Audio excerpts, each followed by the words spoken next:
अस्सलाम वालेकुम दोस्तों बारबरोसा की पहली किस्त में खुश आमदीद। दोस्तों, पहली किस्त के आगाज़ में एक आदमी बारबरोसा बरादरान का तारुफ करवाते हुए कहता है कि कहा जाता है कि एक समंदर जिसे अरब लोग बहरे मुतवस्सित कहते हैं और तुर्क उसे बहिरा रूम कहते हैं, यहाँ एक अफरीद था जिसने बादशाहों के ताज और सुल्तानों के तख्त निगल लिए। यहाँ तक कि यूनानी हुक्मरान और कैसरे रूम वहाँ पकड़े गए और कज़ाकों के ग़ुलाम बन गए, और दुनिया के दूसरे किनारे से आने वाले घुड़सवारों को इस जंगली समंदर का सामना करना पड़ा। बल्कि उन्होंने समंदर को एक आफत नहीं बल्कि माँ की गोद समझ लिया। उन्होंने एक एक करके समंदर के जजीरों के किलों को फतह करना शुरू कर दिया, और उनमें से एक घुड़सवार ने उन जजीरों में से एक जजीरे पर रहना शुरू किया, और वो 4 लड़कों का वालिद बन गया। और जो लोग हकीकत नहीं देख सके कहने लगे कि जिस समंदर ने हज़ारों रियासतों को निगल लिया उसके सामने 4 लड़के क्या हैं। 4 भाई जिन्होंने आफतों के तूफ़ानों का रुख किया। उन्होंने तूफ़ानों का रुख मोड़ा और आंधियों को जंजीर डाली और दरियाओं पर मोहर लगा दी। उन्होंने समंदर को झुका दिया जिससे हर कोई उनके सामने घुटने टेक गया। उन्होंने समंदर के साथ खून का रिश्ता कायम कर लिया।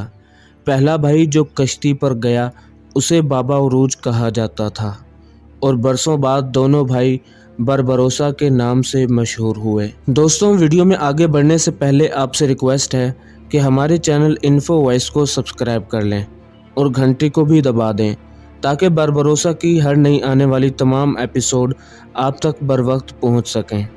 दोस्तों, किस्त के आगाज़ में समंदर में एक जहाज़ को दिखाया जाता है। इस जहाज़ में कई लोग सवार थे और सब अपने अपने कामों में मसरूफ़ थे कि इतने में जहाज़ को एक झटका लगता है कि जिसकी वजह से सब अपनी अपनी जगह पर बैठ जाते हैं। इसके बाद उरूज रईस की शानदार एंट्री होती है और सब लोग उसे देखने लग जाते हैं, और फिर जहाज़ को एक ज़ोरदार झटका लगता है। इसे देखकर उरूज रईस एक इशारा करते हैं और एक सिपाही कहता है कि जल्दी से जरबा जजीरा की तरफ रुख करो। इसके बाद उरूज रईस उस सिपाही को कहता है कि ज़्यादा बोझ की वजह से हम ठीक नहीं जा रहे। फिर वो सिपाही कहता है कि मैं तो इस मसले का हल बता रहा था लेकिन आपने तो मेरी सुनी ही नहीं। इसके बाद उरूज रईस कहता है कि हमें इशारा मिला और हमने लब्बैक कहा और बोझ उठाने की जिम्मेदारी भी हमने ली। और उरूज रईस ने अपने सिपाहियों से मुखातिब होकर कहा कि मैंने कभी आप लोगों से झूठ नहीं बोला और आपको कभी मुसीबत में अकेला नहीं छोड़ा। आज भी सब कुछ साफ साफ बताता हूँ कि पानी पतला है मगर गदला है, और जहाज़ भी भारी है, और हमारा इरादा इस जगह से सही सलामत निकलने का है, लेकिन जैसे हालात हैं हमें कुछ लड़ाई भी करनी होगी। और फिर उरूज रईस कहता है कि इंसानों की 3 अक़साम होती हैं, कुछ बादशाह होते हैं और कुछ बादशाहों से डरने वाले होते हैं और कुछ बादशाहों को डराने वाले होते हैं, और अल्हम्दुलिल्लाह हम कभी भी खौफजदा लोगों में शामिल नहीं हुए। और फिर उरूज रईस अपने सिपाहियों से कहता है कि आज हमारे सामने लुटेरे या बादशाह आएँ उनको खौफजदा करने का अहद कर चुका हूँ। और फिर सब लोग नारा लगाने लगते हैं कि हमारी जानें आप पर कुर्बान। और दूसरी जानिब कश्ती में कुछ लुटेरे सवार थे, उन्होंने कुछ मुसलमानों को कैदी बनाया हुआ था और उन पर जुल्म तशद्दुद कर रहे थे। और फिर उन लुटेरों का सरबराह कहता है कि उस्मानियों की कश्ती यहाँ से गुजर रही है और उन्होंने भी हमें देखा है, लेकिन उन्होंने कोई कदम नहीं उठाया। इसका मतलब है कि उनकी कोई और चाल है। ये सुनकर कैदियों में से एक शख्स दूसरे को कहता है कि लगता है ये मुसलमानों की कश्ती पर हमला आवर होने वाले हैं, हमें कुछ करके अपने मुसलमान भाइयों को इनके हाथों से बचाना चाहिए। और दूसरा आदमी उसे कहता है कि अगर हमने कुछ करने की कोशिश की तो ये हमें मार देंगे। और ये दोनों कैदी आपस में बात कर रहे थे कि इतने में लुटेरों का सरदार आकर उसकी गर्दन पर तलवार रखकर कहता है, तुम लोग ज़्यादा बातें कर रहे हो, अब तुम्हारी बातें ख़त्म करने का वक्त आ गया है। और ये कहते ही वो उस बंदे पर तलवार चला देता है जिससे वो मुसलमान कैदी शहीद हो जाता है।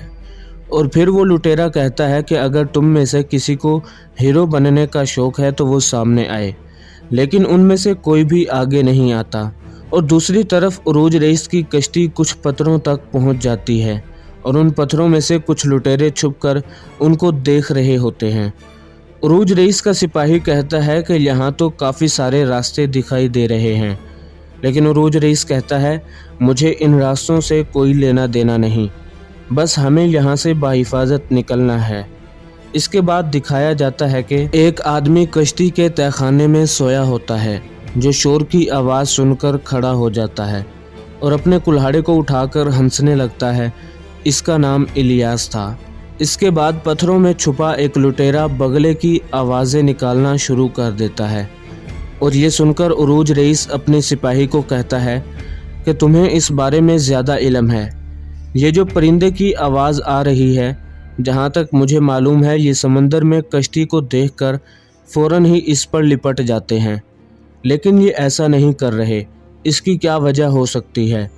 और उसका साथी कहता है कि ये परिंदे तो दरिया में एक मच्छर तक नहीं छोड़ते।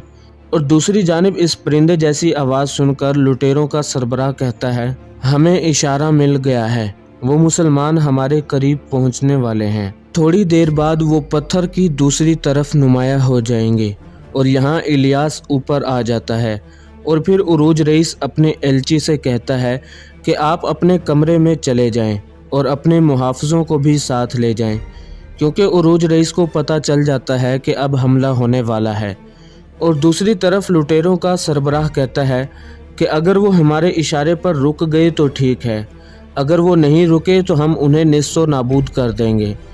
और उरूज रईस कहता है कि सब लोग अपनी अपनी जगह पर खड़े हो जाएं और सब लोग खामोश हो जाएं।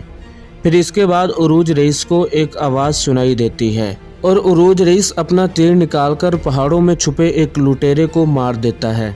इसके बाद वो लुटेरा वहीं कश्ती पर गिर जाता है और फिर उरूज रईस उसके हाथ पर एक निशान देखते हैं, जो कि लुटेरों का निशान होता है। और लुटेरों की कश्ती भी उनके करीब आ गई थी, जिसकी वजह से उरूज रईस उनकी आवाज़ें सुनकर कश्ती के किनारे पर आ जाता है। और फिर उरूज रईस कहता है कि ये कश्ती तो हमारी कश्तियों की तरह लग रही है, लेकिन कौन जाने कि इसमें कैसे लोग सवार हैं। इसके बाद वो कहता है कि हम इन्हें मारकर या खुद मरकर यहाँ से निकल जाएंगे, और अगर ये हमें मारने पर तुले हैं तो हम इनसे लड़ते हैं। और फिर उरूज रईस कहता है कि तोप में बारूद भर दो, और इसी दौरान लुटेरों की कश्ती से हमला शुरू हो जाता है। और ये देखकर उरूज रईस कहता है कि इंतज़ार करो। और फिर लुटेरों की कश्ती के करीब पहुंचते ही उरूज रईस अपने सिपाहियों को हुक्म देता है कि अब हमला करो। इसके बाद उरूज रईस के सिपाही तोप से हमला शुरू कर देते हैं और उनकी आपस में काफ़ी देर तक लड़ाई होती रहती है। और फिर लुटेरों का सरबराह उरूज रईस की कश्ती पर सवार हो जाता है और वो उसके सामने आकर कहता है तुम लोग जो तहाइफ लेकर जा रहे हो वो मेरे हवाले कर दो। अगर तुमने अपने तहाइफ मुझे दे दिए तो मैं तुम्हें कुछ भी नहीं कहूँगा। और फिर उरूज रईस कहता है कि ये सुल्तान के तहाइफ हैं, जिसे हम तुम्हारे जैसे लानती लोगों के हवाले नहीं कर सकते। मैं समुंदर का बादशाह हूँ, अगर तुम में हिम्मत है तो आकर मुझसे ले लो। तो फिर लुटेरों का सरबराह अपने सिपाहियों को उरूज रईस पर हमला करने को कहता है।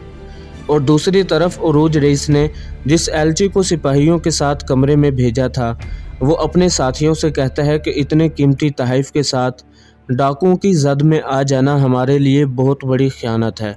हमें किसी भी हाल में इन तहाइफ को बाहिफाजत उन तक पहुंचा देना चाहिए। और उसका एक साथी कहता है कि ये ख़यानत नहीं बल्कि तिजारत है। और ये सुनकर एलची समझ जाता है कि ये लुटेरों का साथी है, और इसी दौरान वो लुटेरा एलची को कत्ल करने की कोशिश करता है, लेकिन वहाँ इलियास पहुँच जाता है और तमाम लुटेरों को मार देता है। और फिर कहता है कि हमारी कश्ती पर ख़यानत करने वालों का अंजाम ऐसा ही होगा। और दूसरी तरफ उरूज रईस भी तमाम लुटेरों को मार देते हैं और लुटेरों का सरबराह ज़िंदा बच जाता है। तो उरूज रईस उसे कहता है कि आज तक तुमने जितने भी मज़लूमों पर जुल्म ढाए हैं, आज मैं उन सब का हिसाब लूँगा। और इसके बाद उरूज रईस लुटेरे की गर्दन में रस्सी बांधकर उसे कश्ती से लटका देते हैं और फिर उरूज रईस के तमाम सिपाही उसके हक़ में नारा लगाने लगते हैं।